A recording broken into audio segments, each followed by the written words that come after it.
Breaker Crunchers. It's Friday night in Phoenix, Arizona. We are the Couch Crunchers. Plus one. Next to me is, you got to introduce her, man. Next to me is Sam, and introduce that lovely lady that's sitting next to you, brother. This is my lovely lady, Nikki, the woman in my life. She is the queen of my quincenas. Who looks so enthused to be here. She's so excited to be here. You know, we were down a couple guys, so I thought, Nikki saw the movie. She saw without remorse. No, it was not without remorse. It was bad. I loved it. I know Sam and I have talked about this in our text thread, but I think Nikki's just going to be thinking of exit strategies for the next 10 minutes. She's been thinking of that for a while. She texted her friend like, "Hey, in 10 minutes, can you call me and say there's an emergency?" Like a bad date. Yeah, you're probably not too far off. She does have her phone handy. She's gonna pretend she's too cool for this. Right. We're talking about Tom Clancy's Without Remorse with Michael B. Jordan. But before we do that, I want to know, Mr. Sam and Miss Nikki, what have you guys been watching? Because you guys watch a lot of stuff together, right? Yeah. Okay. So Nikki didn't want to talk about this, but I think it's worth talking about. So she and I watched this show called Married at First Sight, and they're getting ready for their season finale, where the couples decide if they're going to stay married or not. Well, Married at First Sight has done a couple of branching off shows or spin-off shows, and they debuted one this week. Was it last week? Called Married at First Sight Unmatchables. And it's basically all of the rejects from Married at First Sight. It's hard to believe that they have rejects with the people they actually put on the show. who seem like rejects when they're on the show. But they have rejects, people that were so just awful that they couldn't be matched with anybody for the show. So we've been watching that. We watched 2 episodes. One of them was a guy who was so clean, got matched up on a blind date with a girl who ate dinner in the bathroom. Like she lived in the bathroom. And she had 2 different color fingernails. And she would like take a bite of a chicken wing and just throw it on the tray. And the whole time the dude is freaking out. Like he's like, "Just put a chicken wing back on the tray." They didn't make it. They didn't make it to the second date. And then there was another couple where, what was it? The guy was like, he thought he was something special. He thought he was God's gift to women. And then the woman thought she was God's gift to rich men. And only rich men, right? Only rich men. She wanted nothing to do with poor men. They have these like exposure therapy moments where they set the girl up in like what was that show? The Dating Game? Mm-hmm. Like the Dating Game where there's 3 bachelors and they're trying to figure out which one is the best match. And she rejected, or she had the best match with this one guy, and so they showed the other 2. Number 3, what was he? IT guy. He was an IT guy, and she was like, "Yeah, I knew it. He looked like IT. I'm not touching him." Then the other guy was a litigation lawyer, and she was like, "Ooh," and he had like a velvet jacket, and she was like disappointed. And then the guy she actually matched with was a construction worker, and he was wearing like a road high vis vest, and she wouldn't even look at him. After he revealed he was in a high vis vest, he went to like shake her hand or give her a hug or something, and she just would not even touch him. She didn't even look at him. Was he a good-looking guy? Yeah, it was all right. They were all about the same level on looks, but for her, it was all about the sugar daddy. Hilarious. Oh, to be on. Well, it's not national television. I guess it's Netflix, and just show your superficialness. Yeah, it's on. Right? It's on what? Lifetime. Is it? Network? Yeah, they have reruns. They have older seasons on Netflix, but Lifetime's where all the new stuff. Shows you how much I know. Yeah, dude. Did you see what dropped today? So I watched the first episode. Jupiter. Ascending? Legacy? Ascending. Yes, it's Legacy. The superhero one? What? On Netflix? So there's a new show called Jupiter. I think it's Jupiter's Legacy. Yeah, What's Jupiter's this? Legacy. It's a new show. It's Did you a watch superhero show. I don't know. And it's from Frank Miller. And I watched one episode and I'm hooked, dude. It's awesome. Really? How many episodes is it? It says I don't know how many episodes are out, but it says volume 1. So I'm assuming there's going to be another volume to drop probably this year. It's usually what they do is they film a bunch of it and then release it in parts. So, but it looks awesome, dude. It has what's the dude that was married to Fergalicious Steph? That one. What's Josh? her name? Josh Duhamel. Yeah, he's in it. And I don't recognize anybody else. Oh, the reporter from Iron Man, the blonde woman. Oh, yeah. She's married to Sam Rockwell. Her name is Leslie Bibb. Yes, she's in it. And then everybody else I don't recognize. So they got 2 people. I don't remember their names, but I know their face. And but it's good so far, dude. It was pretty the first episode was pretty bloody. But I watched that about 2 hours ago. Yeah. All right. It's Frank Miller, dude. Like he's done, I think he did like 300, and it's based on one of his comics, Dark Knight. Yeah, The Dark Knight Returns. The Dark Knight Returns. What's the other one? Dark Knight Returns is the one I know. That's where he's an old guy. He comes back. He starts fighting. He do Sin City? Yep. Yeah. So Sin City. It's on that same level. Yeah, Dark Knight Returns, year 1. But dude, it's pretty good, man. I enjoy it. I'm gonna watch another episode after this podcast tonight. Highly recommended.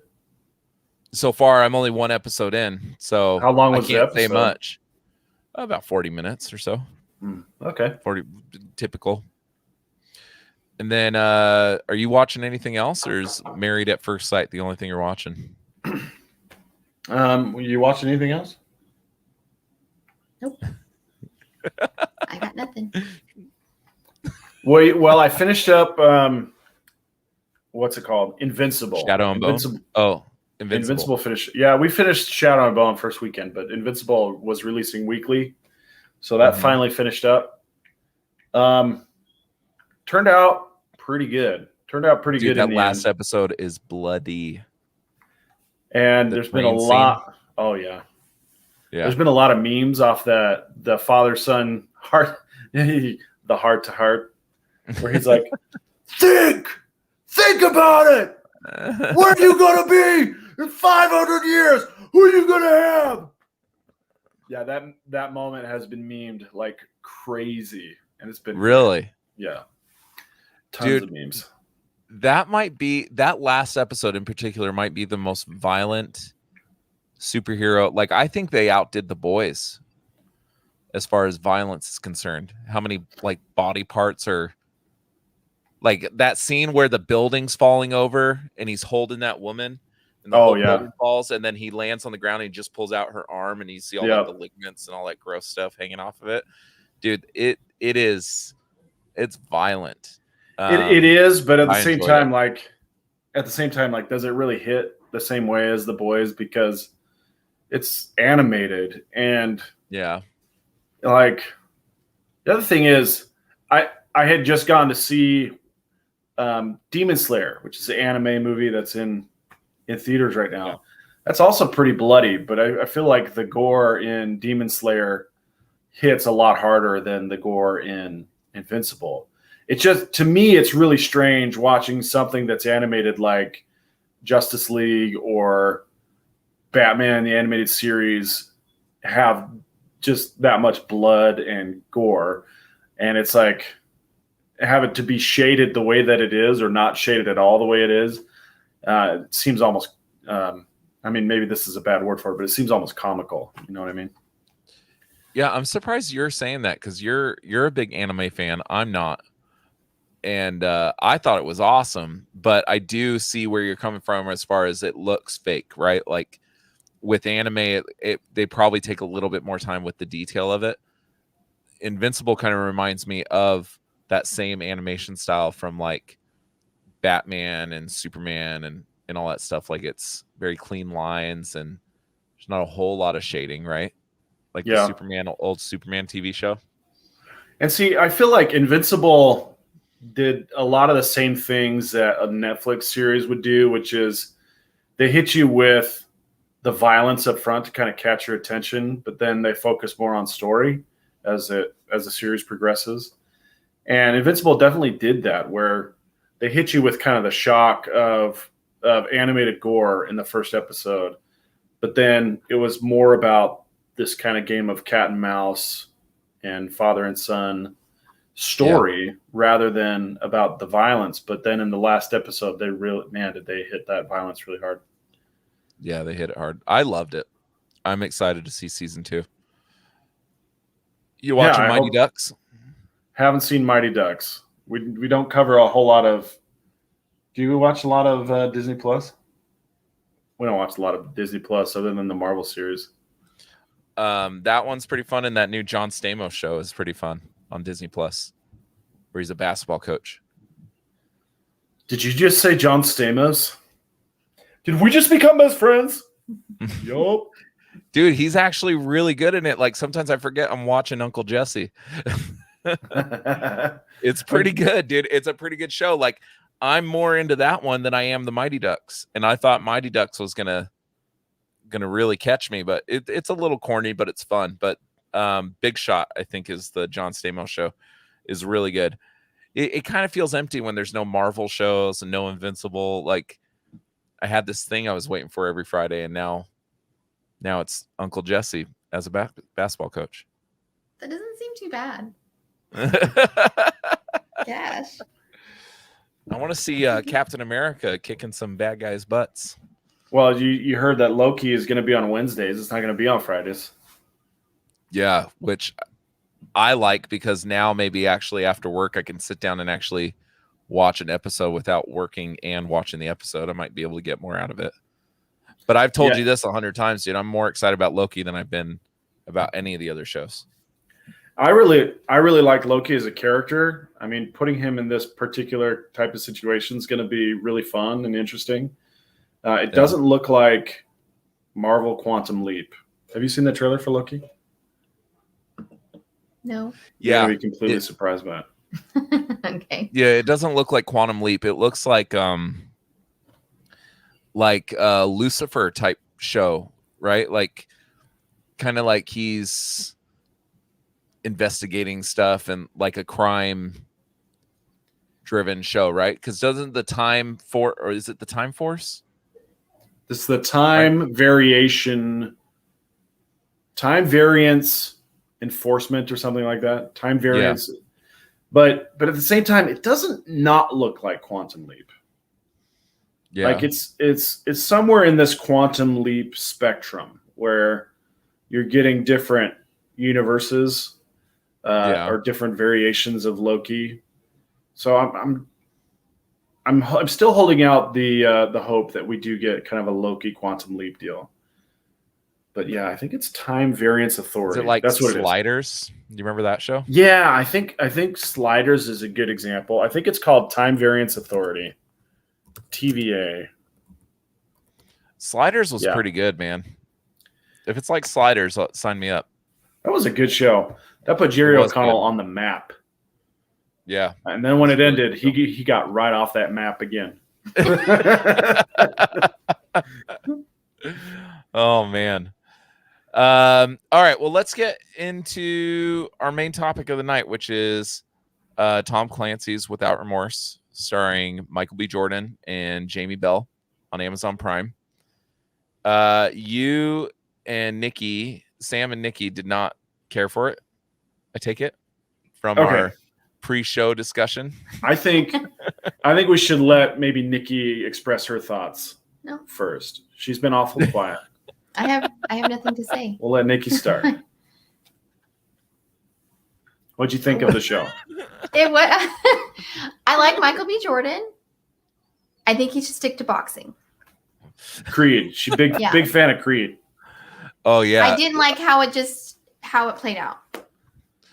I Like heard they put that a Nick- twist do you in wanna- there do you wanna just to put the- twist, and I didn't like it. Do you want to put the spoiler Oh, thanks, dude. tape up? See, Matt here, and this is usually the Mac's job. Nikki is, from what I understand, Nikki is the biggest Rocky fan ever, right, Nikki? Oh yeah, she should Huge. get her. Where's the It's, Where's the signed one? Oh, it's right That's the one I there. was with you, right, Sam, when you got Yeah, it? that's right. Yeah. Mhm. Dude, if there was Comic-Con this weekend, I would totally get her another signed Rocky photo, another Rocky poster. That'd be awesome. Nikki loves Rocky. So Nikki I loves just want to Rocky. I just want to make sure our listeners understand that there is a bias on Nikki's side for Creed over anything else, right? For Rocky in Creed. Maybe. How do you feel about that? I don't know. Is Rocky your Like- favorite thing ever? Yes. Yeah. I think that's easy. That's simple to say, I guess. Yeah. It's kind of like Max whenever they put Batman in a movie. Max thinks it's the greatest movie ever. Maybe you don't think Rocky is the greatest movie ever, but Max, It you is. could tell him this movie is better than this one. Well, I just wasn't trying to put words in your mouth. It is. You though. could say, Max, this movie is better than Batman. And he's be like, no, it's not. No, Even though not that Batman possible. movie is the worst. That's not possible. That's not possible. Me, it's Spider-Man. You put Spider-Man in a movie, that's going to be my favorite movie, right? Mhm.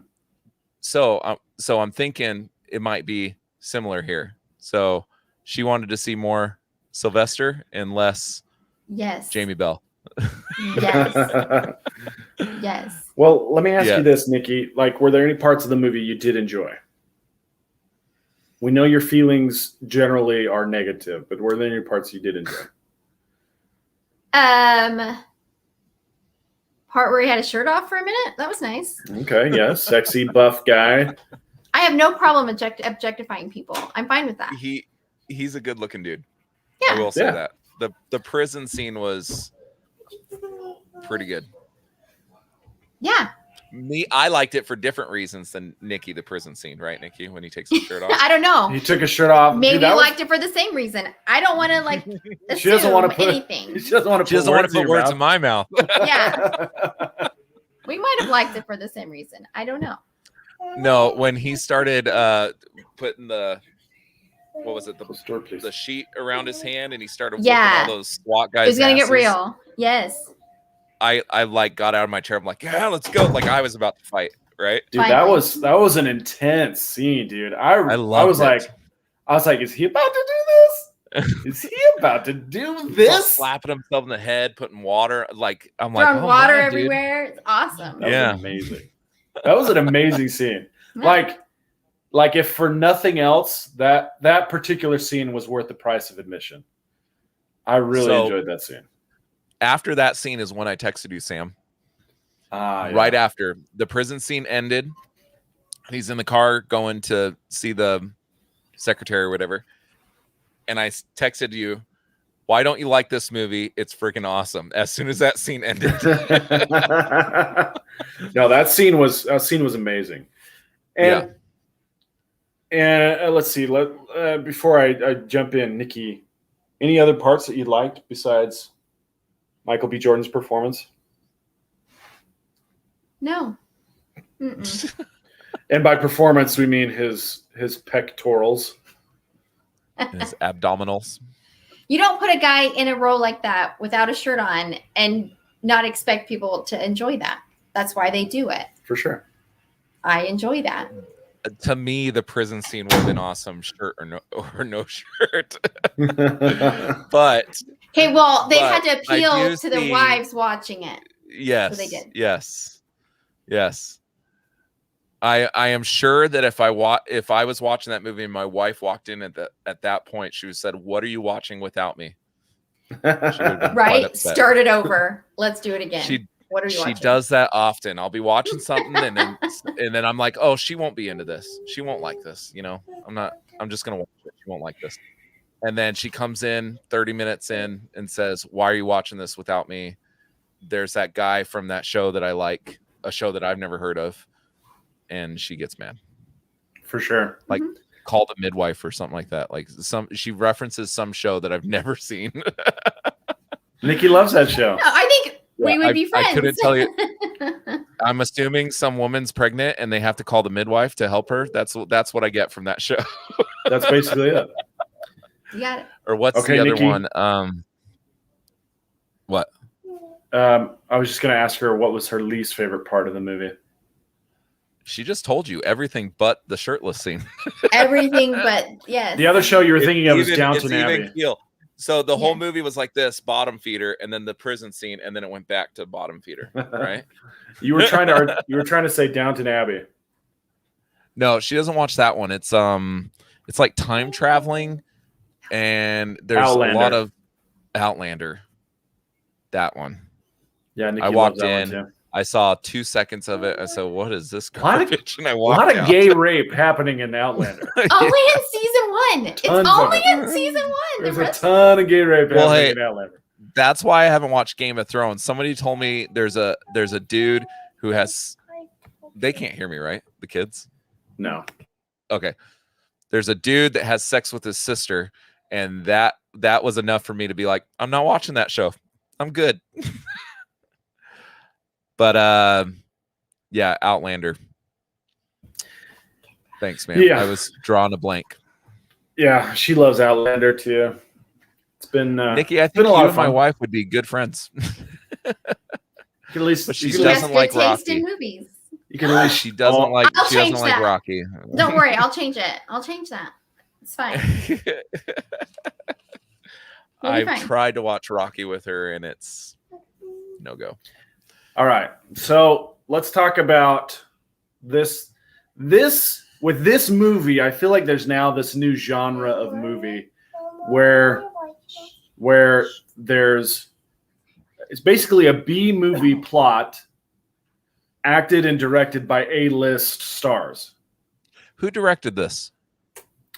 I don't know. Let's look it up. No, I don't remember. But the other movie that I'm thinking of that kind of fits in this genre is Extraction, starring Chris Hemsworth. Yeah.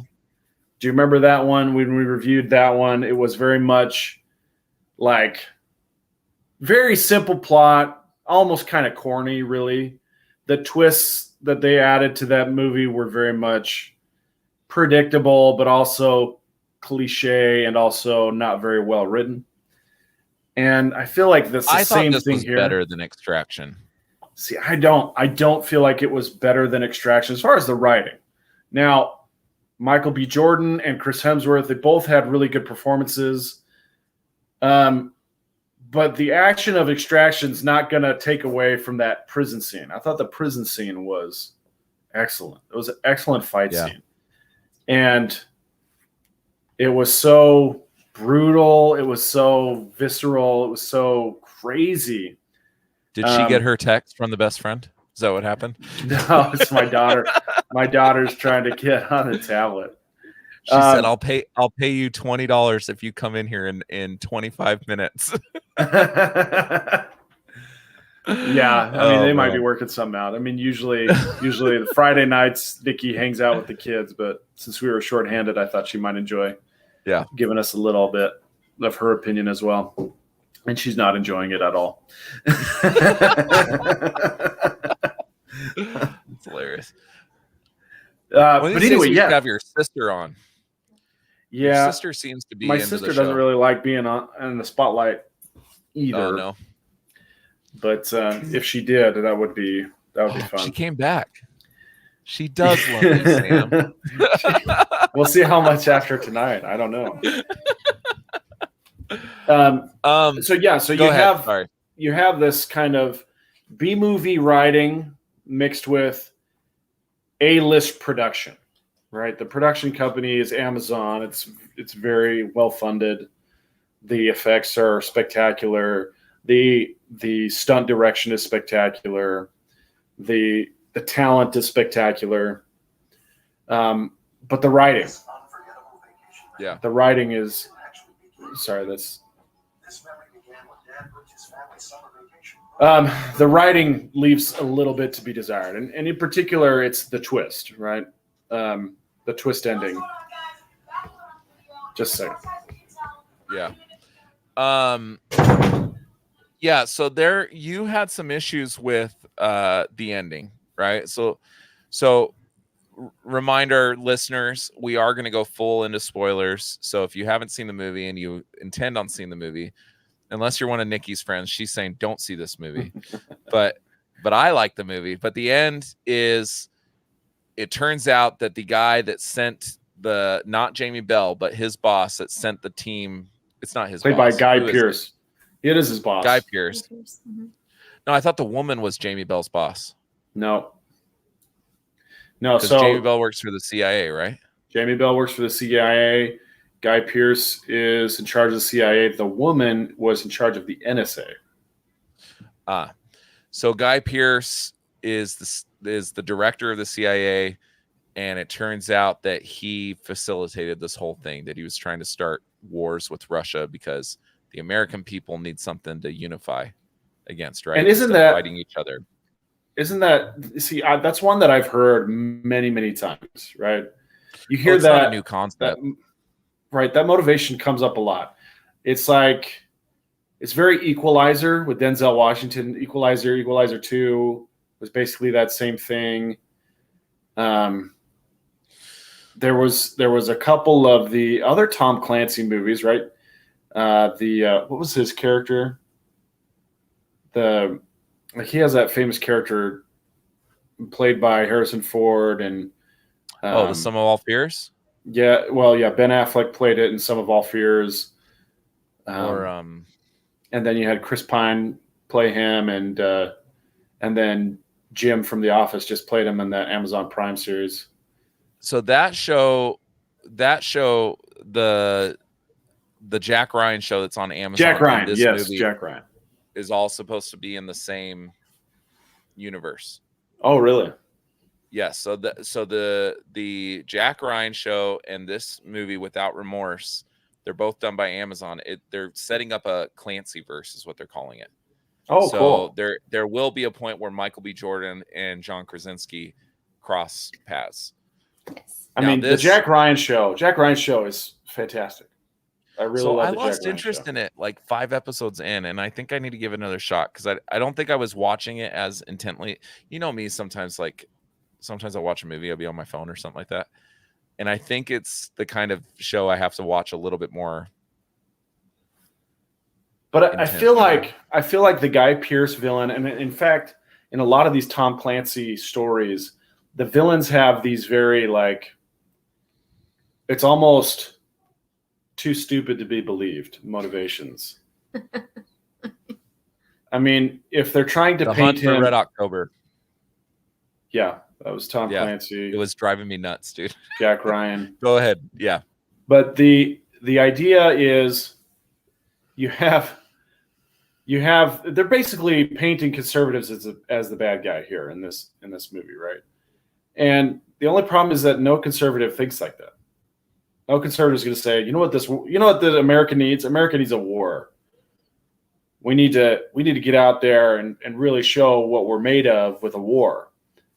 See, I didn't catch that it was a conservative thought. I just thought it was a like it doesn't really outwardly say like what side of the aisle this guy is on. It doesn't say, but it does say. Yeah. And so here's a conservative approach to war. Hey, or here's the reality of war is that there's a multi-billion-dollar industry surrounding war. And there's a lot of defense companies that make gazillions of dollars on defense funding, I should say, not spunding. Yeah, I was going to ask you, what is spunding? It's when you spend and fund at the same time. Oh, learn something new.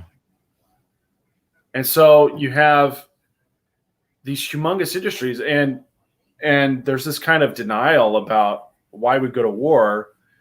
And the truth of the matter is that there's a lot of money that goes through these wars, and that in and of itself would be a terrific villain motivation.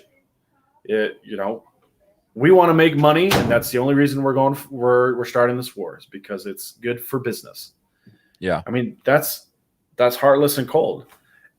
Whereas he's trying, you have this very kind of tired cliche motivation in the villain.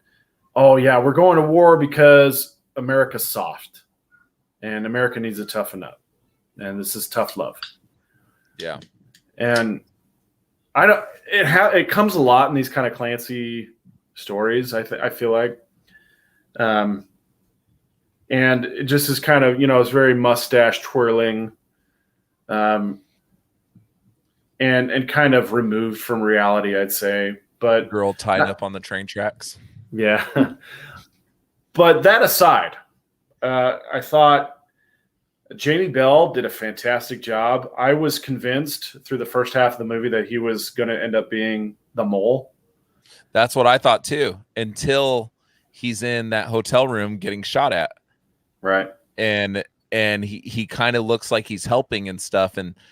But that scene where Michael B. Jordan has him by the neck up against the wall for the longest time, it was so long scene, because I thought he was gonna kill him, dude. Like that's the part that I love the most, is those two performances in particular. Like Guy Pearce, I'm not a huge fan of in most of the things that he's done.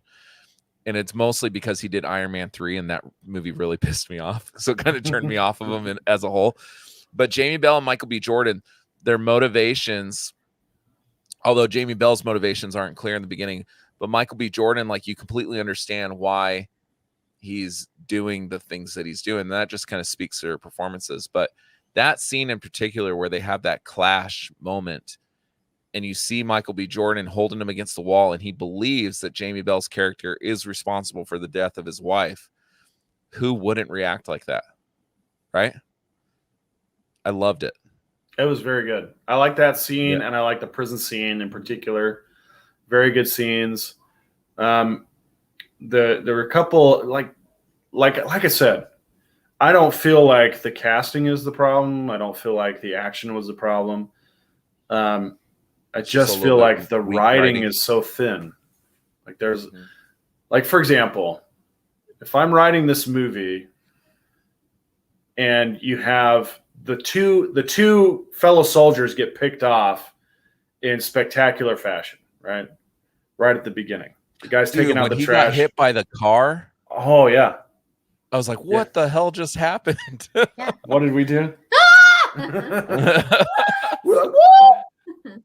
Dude, I don't know what happened, because I'm looking at it and I didn't even realize that like something had hit him, right? Like it took it a minute to register in my brain. And then I saw his body roll from under the wheels, and I'm like, holy crap, dude, that looked so freaking real. Like sometimes you watch those and you'd be like, oh yeah, that's a dummy. That's like a lifeless dummy. Like you can kind of tell.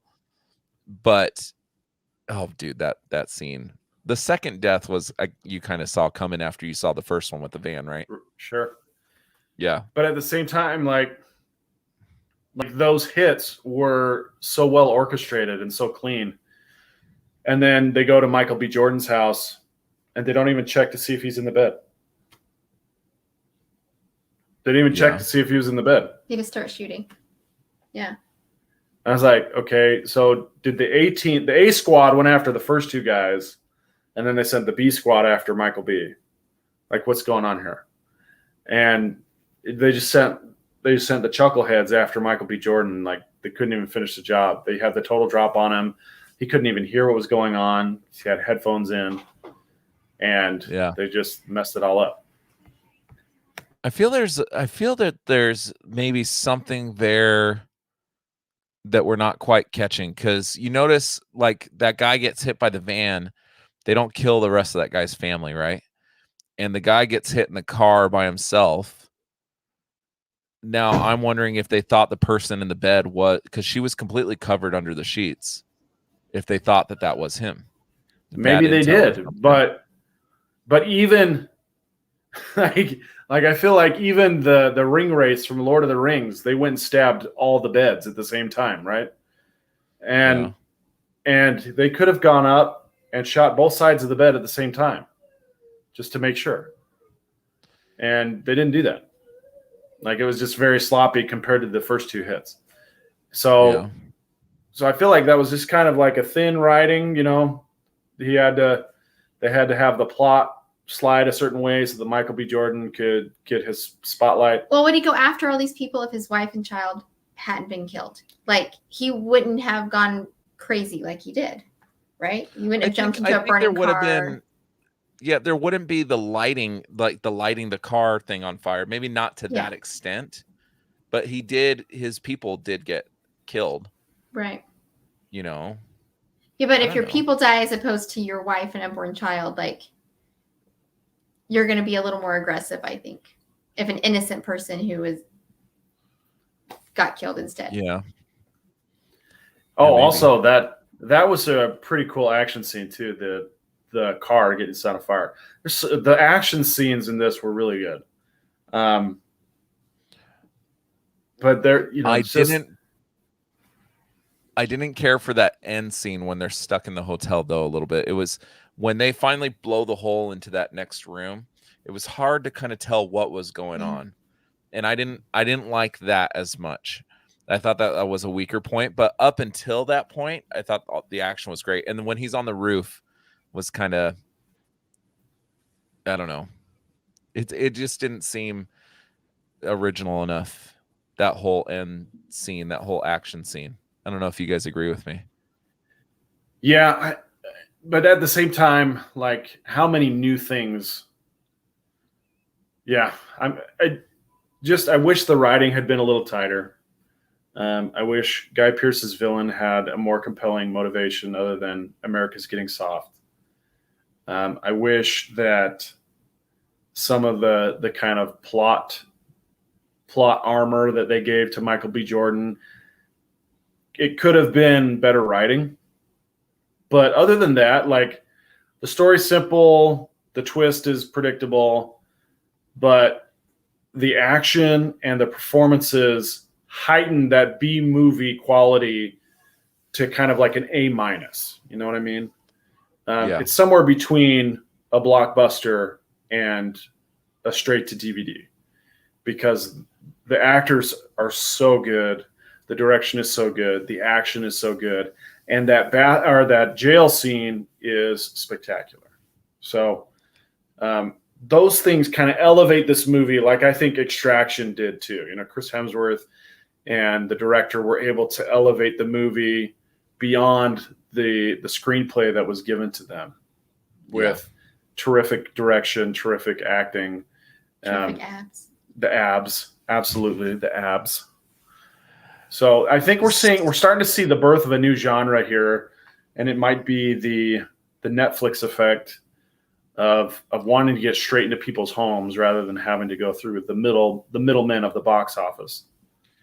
Well, wouldn't you say maybe not so much, because I was going to bring up the Fast and the Furious franchise. They're kind of thinly veiled movies that have cool explosions in them and stuff. So I guess that's more like the Michael Bay effect, right? Like, Michael Bay has a crappy movie, but he just makes it explode. And no, this is the you're talking about the Die Hard effect, which is, remember in the first Die Hard, all the tension was driven from the fact that this was a regular dude, regular cop, and he was barefoot.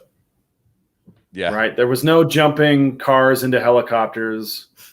There was no flying a tank. It was just one dude barefoot in a vent trying to save his wife. Yeah. And that's where all the tension came from. And then as the series progresses, it helps to have Alan Rickman in your movie too. Sure. They shouldn't have killed off Hans Gruber in the first movie. I agree. But as the series progresses, it just gets more and more over the top. And by was it Die Hard, Live Free, Die Hard? They're jumping cars into helicopters, which is so far removed from the bare bones what the original was. And it's the same thing with Fast and Furious. They keep upping the ante with every movie. So by the time we get to 5, they're like, what's left? We've already flown. We've flown a car. We've had a car submarine. They're like, what's left? And then in the next thing in the trailer is you see a car flying into space. So, so that's exactly the Die Hard effect. It's like you had a very simple budget, simple special effects. It was all revolved around street driving, and then it just went higher and higher. And now you have Charlize Theron wearing a simple Jack haircut and cars flying into space. Oh man. Simple Jack from Tropic Thunder is what you're talking about, right? Just in case anybody was lost on that one. Never go full retard. Oh my gosh, dude. Oh my. Huh? She said I'm not supposed to say that. I'm not supposed to say that. There's plenty of things said in movies. You're also not supposed to wear blackface anymore either, but Robert Downey Jr. did both. In that movie. In that movie. Oh my gosh. So you found some endearing qualities to this movie, right, Sam? Yeah. It was like, give me more shirtless Michael B. Jordan and cool fight scenes, and everything else was just crap. Is that kind of the I would say that's pretty on. Yeah, that's pretty on point, I think. Yeah. If there's one thing I am, it's observant. What'd you think, Lance? Like, what were the parts you liked? Dude, I loved it. I didn't care. When I turned it on, I knew it was gonna, like most war movies, I knew the plot was gonna be, I don't know, maybe it's just because I've seen Tom Clancy stuff before and I've read a couple of his books that I know that it's pretty there's not any underlying, it's pretty cookie cutter to it. Yeah, like that's just how it is. I watch that kind of movie for the action and for the explosions and for the the twists that you see coming, and so it gave me exactly what I wanted. It got me excited for the next one. They're gonna do a team up movie, the Rainbow Six movie. I got excited for it, but that prison scene, that was the new part. That was the part where it's up, and then it kind of, that prison scene, it was the peak, right? Yeah. And I kind of wish that they could have held that momentum. It was the only problem I had. It just didn't feel like that momentum kept climbing. Because the plane scene going into the ground where he has to swim to go get the Zephyr, right? Is that what they call it? Or Zodiac? I don't remember what they call it. But he had to go swim in there. Wasn't as pulse pounding as I think they intended it to be, right? So there were some things that I think maybe they could have done better, because he's down in that water for a while. He finds little air pockets, and he comes up and he's like awake 2 seconds later. Like they didn't have to resuscitate him. They didn't have to do anything. Like he should have been as long as he was under there, he should have been at least on the verge of death. But he just comes up and he's like, all right, let's get out of here. He hops in a boat. Dude, I can't even hop in a boat from the water on my best day. That dude was almost dead and hops into a raft. And it's true. I know, because he had come straight from the hospital. I tried to get in the canoe. Huh? He had come straight from the hospital after getting shot up. He's just been shot twice. 4 times. He took 4 bullets. 4. Oh, was it 4? He took 2 in the abs and then 2 in the I chest. noticed he had 2 in the abs, 2 in the chest. I paid attention. I look like a terrible person. It's cool. That's why I watch movies with what's the chick from, what's her name? The one with the really blue eyes. Sam, help me. She was in Baywatch and yeah, Sam, help him. Carmen Electra? No, we've talked about her before. Not so much Sam, but Sam's been on the show when I've gone. Alexandra Daddario? Yes. So your Michael B. Jordan is my Alexandra Daddario. Okay. So it's all right. Okay. We all have one. I'm certain of it. Unless you're completely like. I think you looked at this movie like I look at like Christmas movies. Like I know what I'm gonna get. I know they're cheesy. I know they're terrible, but I love them and I'm going to watch every single one. Like you knew it was going to be what it was and you still enjoyed it and you'll still watch more. Yeah, it's a popcorn movie. Like it's not the kind of movie that I walk away from. I'm like, oh, okay, what exactly happened in that movie? There are movies like that, but it's like John Wick, right? I go see, John Wick is a very clear cut guy gets his dog shot by and then goes and kills a kid that he probably shouldn't, or the kid that kills his dog is probably way too invested into the mob world and stuff. Like it's very superficial, right? There's very linear. We call that a linear story. Right. Yeah, there's no like dissecting or anything like that. But by the time John Wick 2 and John Wick 3 came out, I'm like, okay, that's where we're going. Like there's nothing really to dissect here. Nobody wasn't a good movie, but every time Saul Goodman's out there like throwing punches and stuff, I'm like, hell yeah, this is what I came for. Let's eat more popcorn. So I liked it. There's nothing is the Nobody movie was essentially Home Alone, but with adults, and more killing. Well said. Essentially what, right? Well it's said. Home Alone. Yeah, for sure. But so there's certain movies that are like that. Now, when I go, when I'm watching like a movie that I want to be like Tenet, right? If I go see Tenet and I'm like, oh, what happened? Like I walked into Tenet or Inception knowing that this is going to be a movie that's going to have me thinking for a little while. And this is a movie that I'm going to need to dissect and really pay attention to. And then if I go into that movie and it doesn't do that to me, I walk out, I was like, well, I got everything. That was stupid. Then I'm pissed. Right? Yeah. Or I go in to see a war movie and there's no explosions and there's nothing like that. Then they let me down. Now didn't Max give Ad Astra like 5 out of 5? Oh, dude. I still haven't seen that movie. I saw the trailer. I said, that looks boring as hell. It's so boring. It's so boring. Brad Pitt's defining characteristic is that he doesn't get excited. That's his character. Yeah. That's what it looks like in the trailer. Defining characteristic. It kind of ruined space movies for me because like I haven't watched First Man. I didn't watch Gravity, and I didn't watch this one. And Gravity's supposed to be amazing, but space movies have just gotten really boring. Dude, Interstellar's probably the best space movie to come out in the last 10 years. And see, that's a space movie, but I also think it's like a time. Yeah, all Nolan movies are timey-wimey, mindy-bendy. Yeah, for sure. So he gave me exactly like when I go see a Nolan movie, I know what I'm going to watch, even if it's bad, but he has me asking questions afterwards. Like that's good for me, And it's not that he makes bad movies, but when I go, so my wife watches those Christmas movies, right? And she loves all of them. Anytime Hallmark comes out a movie, my wife is on it, right? And I've watched a couple with her, and I said, how can you watch this crap, right? But then we go see Last Christmas, and I'm thinking this is going to be another one that's just really, linear, what's happening. And so I walked in there thinking that's what I was going to get, and then it actually had that nice little twist at the end. The one with Emilia Clarke. Emilia Clarke. Amelia.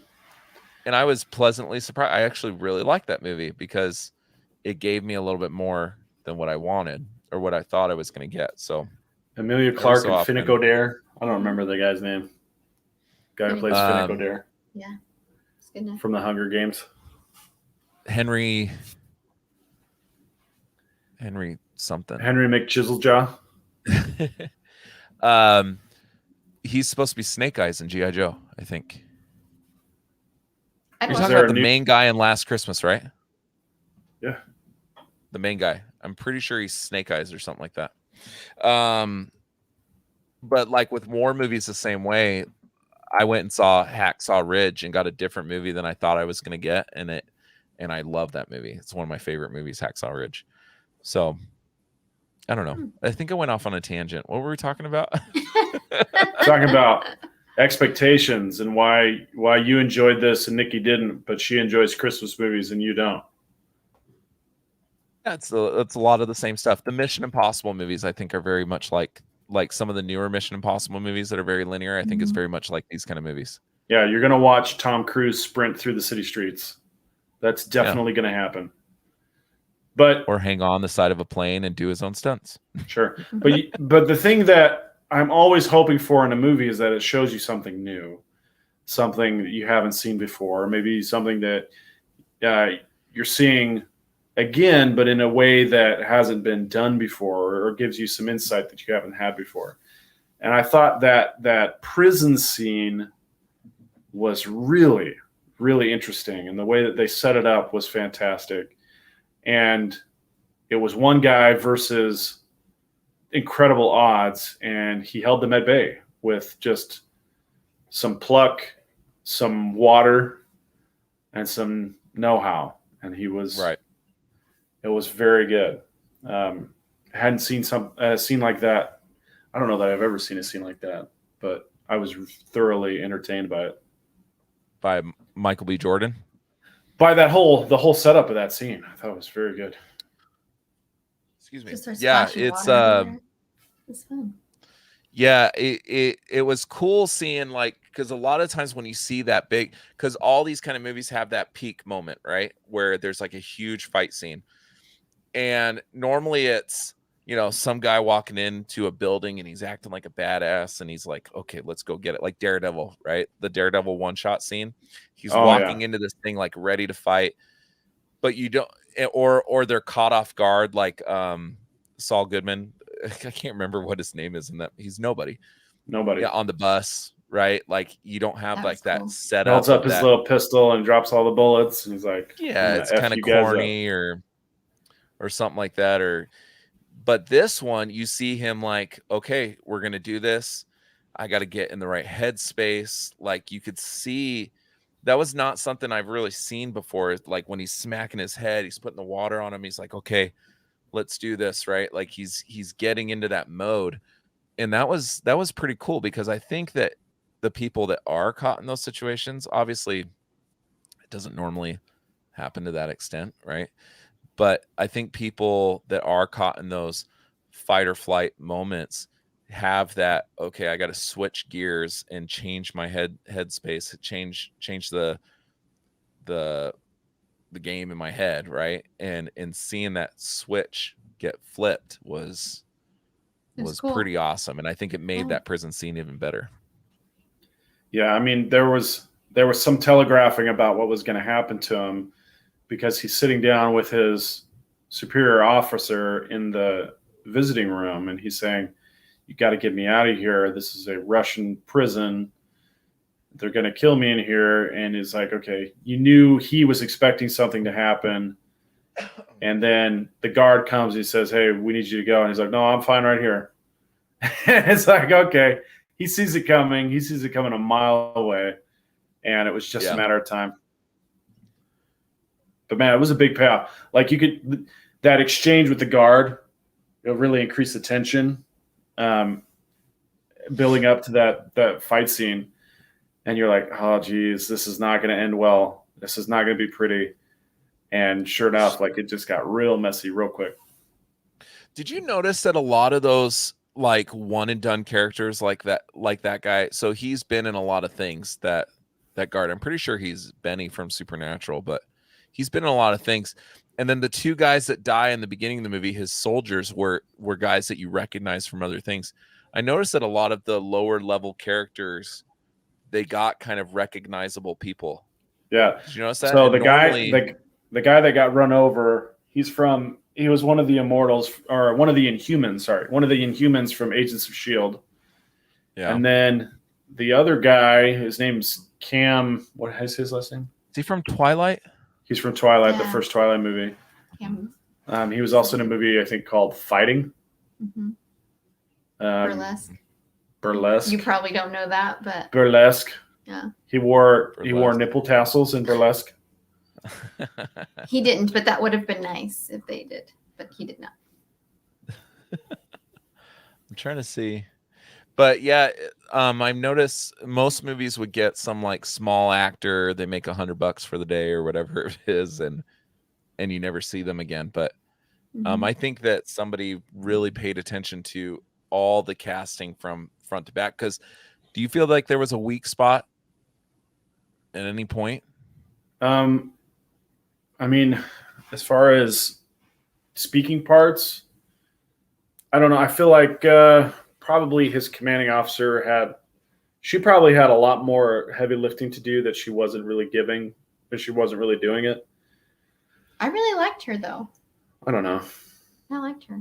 See, and the whole time I thought her and Jamie Bell were, because they're the ones that are like, let's drop it. Like it's not enough of an incident to do it. Like I thought they were the ones that were like sweeping under the rug, right? It wasn't until I saw Jamie Bell like, here's the money, like you're dead now, and that's when I started thinking, oh, Guy Pearce is the bad guy. It was at that moment when Jamie Bell's helping Michael B. Jordan disappear that I'm like, okay, obviously it's not Jamie Bell. Yeah, it must be that other guy. The culprit had to be one of the three people in that room. And when it was Jamie Bell, Guy Pearce, and then the commanding officer, whose name I don't know the actress's name, and then the character's name. Oh, you're talking about her, the bald lady. Yeah, I thought you were talking about the old white lady that was Jamie Bell. Jamie Bell she was nothing. She was nobody. No, I was talking about John Kelly's superior officer that went to visit him in the prison. Greer. She had a lot of work to do. You know, there's a lot of Greers in the Jack Ryan movie and the Jack Ryan shows. I wonder if they're related. It's my understanding that she's the link from the Jack Ryan show to, like, there's some relation with her and a character on the Jack Ryan show. So Jack Ryan's black contact with his commanding officer in the first season, and then I think he gets transferred in the second season. His name is? No, I think his name is Greer too. No, his real name is Wendell Pierce, I think. No, I'm talking about the character though. He's played by Morgan Freeman in one. I haven't watched enough of it. Let's see. But I feel like the other movie title we couldn't remember was Clear and Present Danger, by the way. It finally clicked. Right. I do this to Sam a lot. We talk about something like, what was that thing called? Or he'll say, what was that thing called? An hour later, I'm like, hey, that thing was called this, because my gears finally started working. Yeah. So James Greer is the name of Jack Ryan's commanding officer. And then her name is Karen Greer. Karen Greer. Let's see. What's her relation? I bet she's related to him somehow. Uncle. She's the niece of James Greer. Yeah. I thought that scene where her gun jams, she's in the room fighting that guy and she stabs him in the back. That was a badass scene. Yeah. I liked her. I thought she was good. It was not nearly long enough, in my opinion, but I also like that, and something I've noticed more and more in these recent movies that have been coming out, is that Michael B. Jordan did not come in and like save her, right? Like she took care of it on her own. We've been seeing that more and more, where it's showing women not having to have like this savior, a white knight. Yeah, right. Which is why Benedict Cumberbatch was removed from WandaVision. He actually filmed scenes apparently, and they removed him because they thought it was like this white knight savior thing.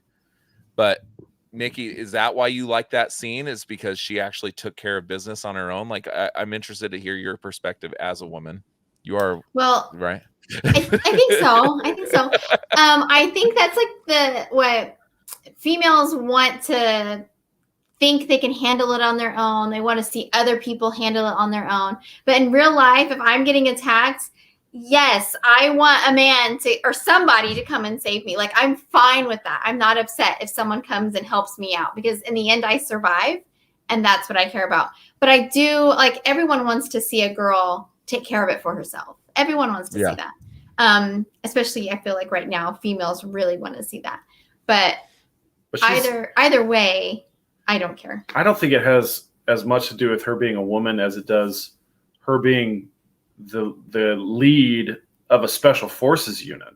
Like, Yeah, that's huge too. if she's in charge of Normally- the special forces unit, of She better course take care of she's herself. going to be able to take care of Yeah. herself in combat. Right. Or how else did she get to that position? Or yeah, exactly. Yeah. Sure. Yeah, and that's something that's a little different about this movie than other movies too, is that she's the leader of these elite fighter, right? Navy SEALs, I think they were, right? Yeah. She's the leader of these elite fighters, and she's the person in power. And you don't see that a lot in these war espionage type movies that are geared towards men. You don't see that very often, and so I thought that was pretty cool too. But let's do you got anything else you want to say about this? We talked longer about this than I thought we were going to. Dude, feel that way? honestly, as we're talking about it, you're reminding me of a lot of good parts about it. I think I probably I remember You were a little getting too harsh in your text thread. I was too harsh in the text thread, but I did enjoy a lot about this movie, and I probably enjoyed more than I didn't enjoy. So, Yeah. I might have come off a little harsher in the text thread than I thought. Wow. You just got him That's to amazing. admit that he was wrong. That- You know what? Here's a funny What? thing, and this is why I asked Sam to join Couch Crunchers, right? Sam, I'll walk out and I'll be like, I love that. And then Sam comes in and completely pops all my balloons. And then I'm like, wait a minute.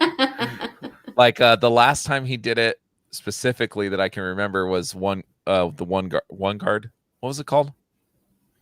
Oh, The you Charlize talk Theron one. Charlize Theron. It's called The Old Guard. Yeah. Old Guard. Thank you. So I'm like, that movie was awesome. That was the most badass thing I've ever seen. I talked to Sam. I was like, oh, maybe that movie did suck. And it completely changed my rating. This is Couch Crunchers history right here. This is the first time that I feel that I've actually convinced Sam, hey man, this was a good movie and you're dumb. Hey, Well, I've been married to him for almost 16 years and I've never seen it. So you've done a great job. I know, You've we're changed his softening his mind. edges. We're softening his Wow. edges. hey, it's a team effort. all Oh, three of man. us are working together to get me I to the right Don't feel like I swayed Nikki though. No, but I can understand why you appreciate it. I can understand that. Yeah, it's a fun movie that I don't have to focus too hard on, that I can watch popcorn and just kind of chill, right? And see some explosions. I get that. That's for why sure. you go see Transformers. Because you see Right. giant robots fighting space aliens. So you know what you're going to get. Let's give our ratings. Nikki, you are the guest tonight, and you have been so gracious to allow your husband to be on the show every Friday night while you watch your army of kids. This is another reason why Sam and I get along so well, because we both have an army of kids, right? That's right. How many do you have? You have 7. 7. I have 5. Well, And there's Hey, it's a still strong time. effort, man. There's It's a still time. strong Get effort. for it. Not for me. He got Look at my tag name. fixed. He got fixed. Good I for went under you. the knife. Although that's not how you spell cojones. that says without working drawers. It's Cajon is a drawer, like a dresser drawer. yeah, it's slang for courage Cojones or male testicles. No, cojones. Is Yeah, it's CO. Cajones is like a. I looked it up on Google before I typed this, so I'm pretty upset with Google right now, because it did come up drawers, and then it had the Urban Dictionary thing, which you should never listen to the Urban Dictionary. Yeah, Whatever, cajones dude. is drawers. Everybody knows what I mean. Dresser You know drawers. what's sad? I I'm didn't the know one drawers. I didn't know. I'm the one that's Latin.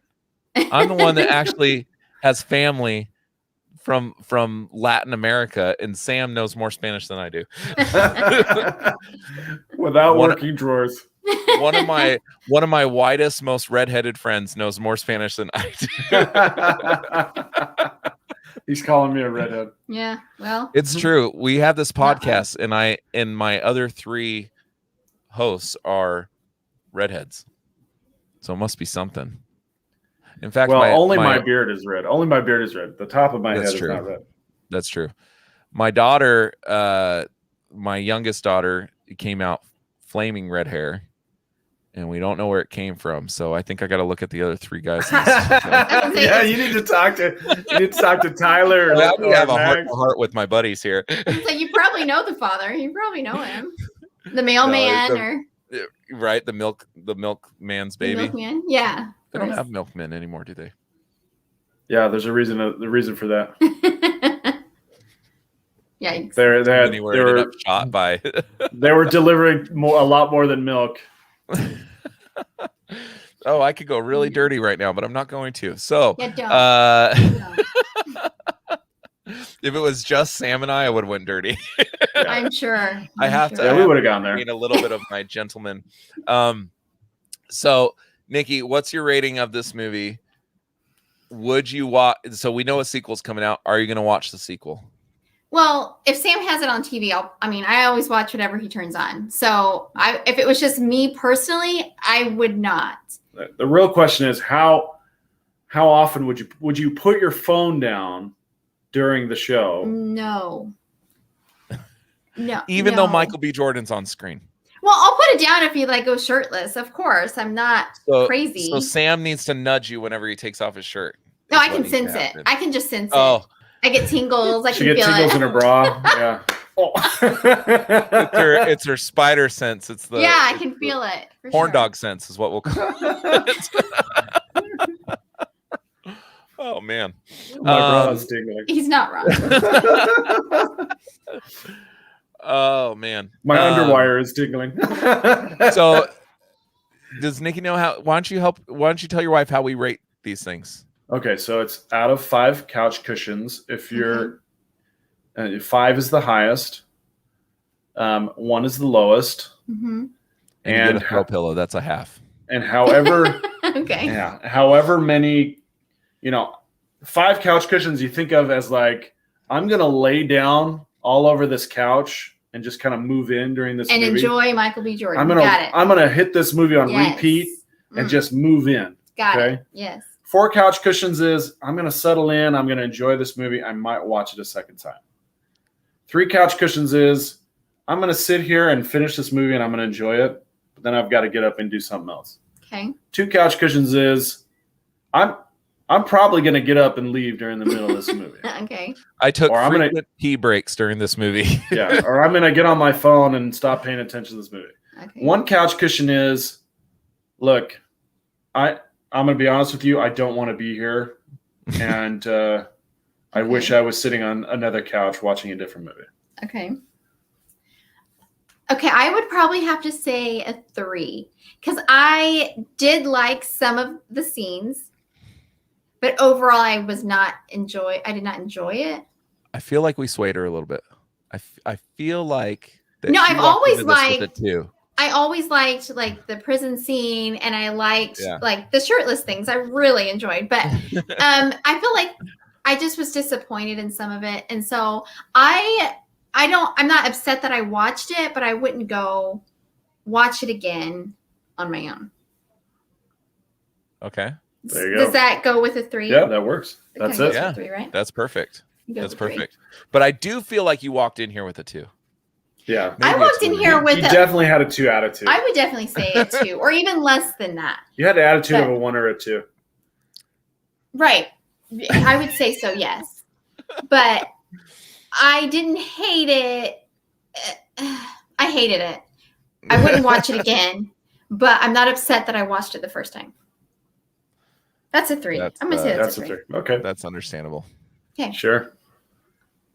Done. Sam. Done. Done. What about you, buddy? Okay, so I was coming in with the attitude of a 3 because I did enjoy it, but it didn't seem like something I was going to watch more than one time. But then we started talking about that jail scene, and I was reminded of how giddy I was going into the jail scene. We both really enjoyed watching the jail scene. We both got excited about that. I thought that was a very intense scene. The way that they set it up was really intense. And Michael B. Jordan did a fantastic job. Jamie Bell did a fantastic job as the red herring. I was totally convinced in the first half of the movie that he was the bad guy. And I think probably the movie would have been better had he turned out to be the mole. I think so too. That's what I was most upset about. Because he was very good as the would-be mole. And he had us... Though you would see that coming from the very beginning of the movie? Yeah, but he threw us off in the middle, right? So here's... He had us convinced that he wasn't. So here's the great twist, right? You think he's the mole the first time you see him because he's so calloused, right? Right. Towards the lost life. And then the second time, he doesn't take the airplane, so you're convinced he's the bad guy. And then they have the confrontation about the midpoint of the movie, and he convinces you he's not the bad guy. Okay, how much of a mind F are you going to have when he turns around and he is the mole? He is the bad guy. Which could be the next movie. Whoa! He totally had me convinced. Like, that would have been amazing. That would have been. I would have been at least a 4 with that if that would have happened. But the way it was written, again, I think this is a new type of movie we're seeing. B movie writing, A movie production. We're going to see this new A- genre of movies or B+ genre of movies, like Extraction, like Without Remorse. And I'm okay with it. Like, I liked Extraction. I won't say I loved it, but I like Extraction. I liked Without Remorse. And if we see more in this kind of vein where they're delivering high-intensity action, high-intensity performance, even if the writing's a little thin, it's still good. It's still good fun. So I'm going to give this 3 couch cushions and a throw pillow. You talk me up a throw pillow, Lance. I'm totally shocked. Lance, I call you this got a win. Magic. I know. I call this a win. I'm feeling pretty high on life right now. You should. You totally should. After 16 years, I'm telling you, this is pretty good. Good job, man. I'm impressed. It's a good rating. Well, you guys didn't sway me, really. I feel like I like this movie just as much as I like it now. Okay. Because I knew what I was. You're bringing us to you. You're the anchor. You're the anchor this episode. We're coming to you. I got giddy, like, you know how at the end of those Marvel movies they give you the post-credit scenes and like they tease some character from your childhood and you get so excited. Sure. That was me at the end of this movie when he says the rainbow. You know, I want to have the team rainbow, and it brought me back to all those video games I played as a kid, Rainbow Six games and stuff. Sure. And I got excited. I was like, hell yeah, this is awesome. And the prison scene made me get out of my seat and like start pacing around when I get really like anxious and excited. Like I was alone in my house. My kids were all gone and stuff. So I was like, F yeah, you know, and like I got excited. There's not many movies that do that, right? Where I don't look at my phone once throughout the entire movie. I have pretty severe ADHD. I'm usually playing solitaire while I'm watching a movie. Not if I'm in the movie theater, but in my own home or some sort of game on my phone. This movie had me captivated from start to finish, even though I saw a lot of the things coming that came. But so I'm giving it a 4 out of 5, and I do plan on seeing it possibly again. Maybe I'll just flip to the action scenes since I already know. Yeah, go straight to the prison scene, and from there on, I need a super cut where it's just the action scenes. Just Michael B. Jordan kicking ass. Yeah, I'll make a special one for Nikki that's just him without a shirt. But that's what Google's for too. So I seem like a total creep. It's fine. Oh no, it's usually me on this show. We're like, I love this movie because that girl's hot. It's usually how the conversation goes, right? That's why they cast that person, right? Like that's their whole point. So you might as well enjoy it.